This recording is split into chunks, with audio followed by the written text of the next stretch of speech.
स्वागत है आप सभी का मेरे YouTube चैनल में। आज के इस वीडियो में मैं आपको सुनाऊंगा दो लिखा हुआ नया मुखड़ा गाना। तो प्लीज़ वीडियो को लाइक कर दें। चैनल को अभी तक सब्सक्राइब आपने नहीं किया है तो सब्सक्राइब कर लें, ताकि ऐसे ही लिखा हुआ गाना आपको मेरे चैनल पर मिलता रहे। चलिए, गाना का दो मैंने मुखड़ा लिखा हुआ है। अगर आपको चाहिए तो आप कमेंट करें, पूरा गाना मैं लिख दूँगा। चलिए सुनते हैं इस गाने को। गाना है कि बड़का रंग बाज रंगदार हटे हो, केहू के ना लभर ई हमार हटे हो।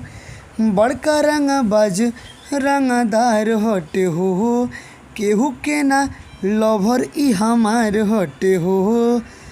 कोनो अडी नडी जात ना यहीर बा, मोर दीवाना पलई किन के भीड़ बा। कोनो अडी नदी जात ना यहीर बा, मोर दीवाना पलई किन के भीड़ बा। ये गाना का मुखड़ा हो गया। चलिए दूसरे गाने का मुखड़ा सुन लेते हैं।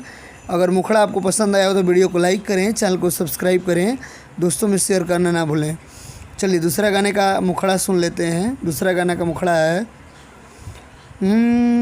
कि नहीं आवताड़ू ना बोलावताड़ू, बोला बोला ये जान का तू चाहताड़ू। नहीं आवताड़ू ना बोलावताड़ू, बोला बोला ये जान का तू चाहताड़ू। दिल तोहरे से लागल बा, भेंट कइला बिना ये जान भइल मन पागल बा। भेंट कइला बिना ये जान भइल मन पागल बा।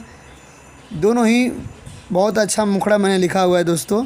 आप इस गाने को पूरा लिखवाएं और नया ट्रैक बनवा के गाएं तो मार्केट में धूम मचा देगा। ये गाना नया मैटर है, नया शब्द मैंने लिखा हुआ है।